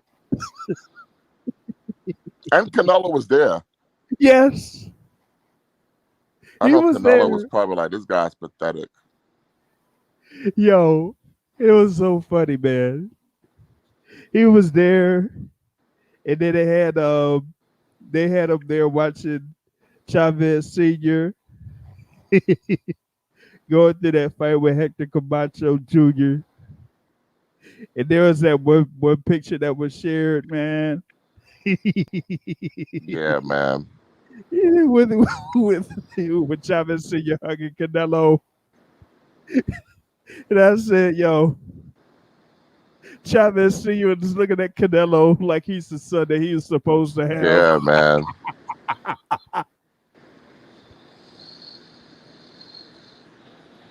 I would love to see Chavez Sr. walk Canelo out one of these days. Maybe if Canelo has like a homecoming fight in Mexico. Mexico, yeah. Yeah, I would love to see that. Just I like bridging errors, which is why I still don't fuck with Mike Tyson, because that bitch ass nigga had a chance to bridge an era with the great American heavyweight, and he chose not to do that. So he's forever tainted in my book. Listen, when Deontay Wilder said he asked that question, who have I fought? Listen, I fought Larry Holmes. I fought Evander Holyfield. You know, I fought all these guys, man. I fought Pentland Thomas. Okay. I fought Razor Ruddock. Yeah. I fought Buster Douglas. Listen, I was the baddest man on the planet. Okay. So I don't know what Deontay Wilder's talking about. So, listen, if he don't want to rock with me, that's cool, man. I don't have to rock with him either. Yeah, I ain't fucking with Tyson no more. I'm good, man. But he from the Catskills, bruh. Yeah, he can stay up there. For the Catskills, hanging out in Brownsville, son. Come on. Yeah, he can stay up there, man. Maybe a little mountain lion could eat his ass. Oh no. Yeah. Oh my God. Yo, it's crazy, son. But yeah, man, that Chavez thing, man, that was crazy. And the funny thing is, like, out there in the chats now, they saying that maybe they should have a little Chavez fighting Jake Paul. Oh my God. And they would pick Jake Paul to win. Imagine Jake Paul knocking him out. Oh my God, that would be endless laughs. Because I don't think Jake Paul looking to get no decision with nobody. Yeah, he not trying to go more than 8 rounds. What was it? Yeah, Jake Paul out for blood. Let's see what he does. Let's see what he does in this next fight coming up. And then if he finds a way to get to that fight with Woodley, then maybe he'll put him up against Lil Chavez. But so he's the better fighter out of the two. Jake is better than Logan. I would say he has more one-punch power, but to me, Logan kind of showed me something against Mayweather. I mean, he showed that he can stay in the ring for a good amount of time, man. Yeah, that stamina is real. Yeah, stamina, man. And he was able to lean on and tie up Mayweather pretty easily. because I guess he has like a wrestling background, so he has some boxing moves. Maybe some good grappling skills, tie people up and Yeah.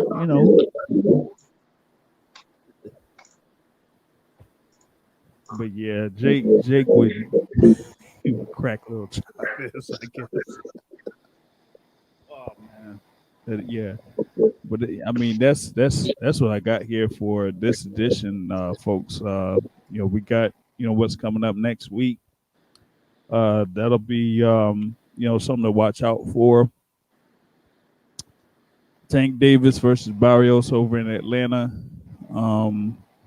Should be a little bit of a scene there. It's Mayweather Promotions, so you know how they do when it comes to bringing them out. Yep, they gonna put on a show. I already know. Yeah, they go put on the show and they're gonna be bringing them out. So, so that's gonna be something there, man. And I hope Mike Grady going to the fight. No, I'm not going. You should. Are you married, Mike? Hey! Don't ask me personal details like that. You don't deserve to know how old I am. Because a tank fight brings out a lot of the ladies, bro. If you ain't married, you should be at that tank fight. I'm a nice, respectable young fellow. I am not looking for anything fast. I'm moving slow. Shit, yeah, them girls that tank be bringing out.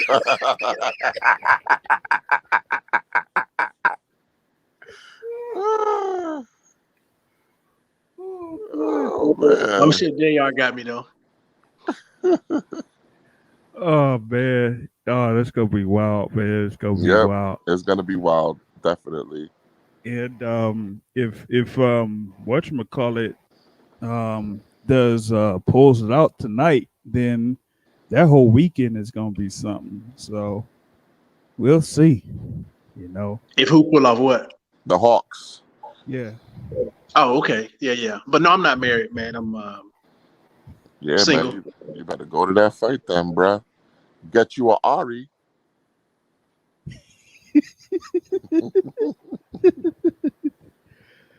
Oh yeah, that would be nuts, yo. Oh, and on that note, man, that's 2 hours in the books here for this edition of the Boxing Source Radio Show. Thanks for everybody that came in and joined in and gave their piece on what happened over the course of the week there, and we'll get right back at it here next week, June 27th. It'll be on and popping, and yes, that's right. Like I say at the end of every show, man. The point of boxing is a hit, not get hit. God damn it! Not a standard trade. And I'm out this joint, man. Peace. Bob Squad, baby.